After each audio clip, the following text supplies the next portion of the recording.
In this short video, we will find out how to understand the site's energy requirements and how to optimize its energy profile with the ABB Ability Energy Manager. We will look at some useful utility meter widgets that enable customers to factor water, gas and heat consumption measurements into their energy management. These widgets collect data from meters connected to an ABB EQmatic Modbus. They are available as a specific multi-utility metering package on the ABB Ability Marketplace, which provides real-time metering, group real-time metering, historic data metering, and metering data monitoring. This is the real-time metering widget.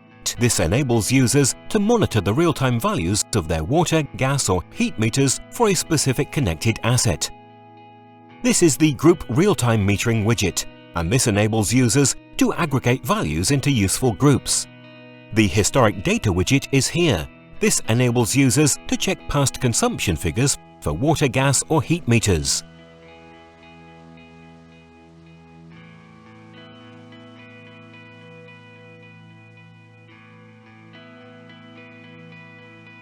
And to see the site's overall trends in water, gas, or heat consumption, the Meter Data Monitoring widget is here. This lets users select an asset, a measurement, and a period, and then displays the data.